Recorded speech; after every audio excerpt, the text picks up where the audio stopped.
اعوذ باللہ من الشیطان الرجیم بسم اللہ الرحمن الرحیم قل هل يستوي الذین یعلمون والذین لا یعلمون صدق اللہ العظیم۔ پیارے بچوں، السلام علیکم۔ نور الواعظین کا سلسلہ ہم نے شروع کیا ہے اور آج ہمارا موضوع ہے علماء کی فضیلت اور علم کی فضیلت۔ میں نے آپ لوگوں کے سامنے مختصر آیات قرآن شریف کی تلاوت کی، جس میں اللہ تعالیٰ فرماتے ہیں کہ کیا وہ لوگ جو علم رکھتے ہیں اور وہ لوگ جو علم نہیں رکھتے کیا برابر ہو سکتے ہیں؟ ہرگز نہیں ہو سکتے۔ عالم کا درجہ وہ 1000 گنا بہتر ہے عابد سے، اور صرف عابد سے بہتر ہے، تو جاہل تو اس کے ساتھ کمپیریزن بھی نہیں ہو سکتی۔ حضرت ابوبکر صدیق رضی اللہ تعالیٰ عنہ خواب میں دیکھتے ہیں حضور صلی اللہ علیہ وآلہ وسلم کہ حضور صلی اللہ علیہ وسلم اس کو ہاتھ سے پکڑ کر جہنم کی سیر کرواتے ہیں، اور اس میں جو لوگ ہوتے ہیں اس کے منہ سے خون اور گندگی نکلتی ہے اور وہ عذاب میں مبتلا ہوتے ہیں۔ حضرت ابوبکر صدیق رضی اللہ تعالیٰ عنہ عرض کرتے ہیں کہ یا رسول اللہ، یہ کون لوگ ہیں؟ تو حضور صلی اللہ علیہ وآلہ وسلم فرماتے ہیں کہ یہ وہ لوگ ہیں جو علماء کو ضرر پہنچاتے ہیں، نقصان پہنچاتے ہیں، ان کے پیچھے باتیں کرتے ہیں، گالیاں گلوچ کرتے ہیں۔ حضور صلی اللہ علیہ وآلہ وسلم کا ارشاد مبارک ہے کہ جب عالم یا طالب وہ علم کی طلب کے لیے نکلتا ہے تو اللہ تعالیٰ اس کے سارے گناہ جو ہیں وہ معاف کر دیتا ہے، اور فرماتے ہیں کہ جب ایک طالب علم جو دین کی طلب رکھتا ہو، دین کے علم کے لیے نکلتا ہو، تو جس مقبرے سے وہ گزرتا ہے اللہ تعالیٰ اس مقبرے سے، اس قبر سے 40 دن تک عذاب جو ہیں وہ ہٹا دیتا ہے۔ یعنی اللہ تعالیٰ جو ہے وہ طالب علم، عالم تو بہت بڑی بات ہے، وہ عالم کے لیے جو طالب علم ہوتا ہے، جو اس کا طلب رکھتا ہے، اس سے بھی بہت زیادہ محبت رکھتا ہے۔ ایک دوسری جگہ حضور صلی اللہ علیہ وآلہ وسلم کا ارشاد مبارک ہے، حضرت علی رضی اللہ تعالیٰ عنہ اس کو روایت کرتے ہیں کہ ایک دفعہ حضور صلی اللہ علیہ وآلہ وسلم نے ارشاد فرمایا کہ اگر آپ 7 دن تک آپ نے کوئی علم نہ سیکھا، یعنی کوئی بات علم کی نہ سیکھی یا کسی عالم سے آپ نے بات نہیں سیکھی، تو آپ کے 7 سال کے قبول جو نیکیاں ہیں وہ ضائع ہو جائیں گی۔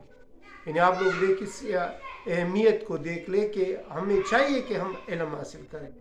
اور عالموں کے ساتھ بیٹھے، علم کی باتیں سیکھیں۔ پھر حضرت علی رضی اللہ تعالیٰ عنہ وہ روتے ہوئے آئے بی بی فاطمہ رضی اللہ تعالیٰ عنہ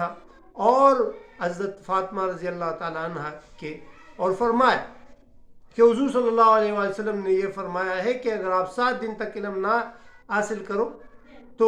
آپ کے 7 سال کے جو نیکیاں ہیں وہ ضائع ہو جائیں گی۔ پھر دونوں بیویاں، مبارک بیویاں، وہ جو ہیں وہ اٹھی اور نماز 2 رکعت نفل پڑھی اور پھر دعا کی کہ اللہ تعالیٰ علماء کو ہر کونے تک پہنچائے۔ حضرت عباس رضی اللہ تعالیٰ عنہ حضور صلی اللہ علیہ وآلہ وسلم کا یہ ارشاد بھی نقل کرتے ہیں کہ ایک عالم، یعنی فقہی عالم، وہ 1000 گنا، یعنی شیطان جو ہیں وہ عابدوں سے زیادہ اس پر سخت ہے۔ یعنی ایک تو عابد بھی سخت ہے شیطان پر، لیکن اس سے 1000 گنا وہ عالم جو ہے وہ اس پر سخت ہے۔ یعنی وہ اتنا ڈرتا ہے، وہ روتا ہے جب وہ کسی عالم کو دیکھتا ہے، اس پر ہیبت طاری ہوتی ہے، اس پر لعنت بھیجی جاتی ہے شیطان پر جب وہ عالم کو دیکھتا ہے۔ یعنی یہ تو عالم کی فضیلت ہے کہ اللہ تعالیٰ نے ایک مرتبہ دیا ہے اس عالم کو جو دین کا علم رکھتا ہو، دین کا جو ہے وہ دوسروں کو قرآن سکھاتا ہو، کیونکہ قرآن کریم جو ہے وہ سیکھنا، خود سیکھنا اور دوسروں کو سکھانا بھی بہتر ہے۔ حضور صلی اللہ علیہ وآلہ وسلم کا ارشاد مبارک ہے کہ تم میں سے بہترین وہ ہے جو قرآن خود سیکھے اور دوسرے کو بھی سکھائے۔ اور اللہ تعالیٰ پھر ایک دوسری جگہ پر ارشاد فرماتے ہیں کہ جب اللہ تعالیٰ کسی کو نیکی کا ارادہ کرتے ہیں تو اس کو دین کی سمجھ عطا کرتا ہے۔ تو دین کی سمجھ تب آئے گی جب ہم علم سیکھیں، ہم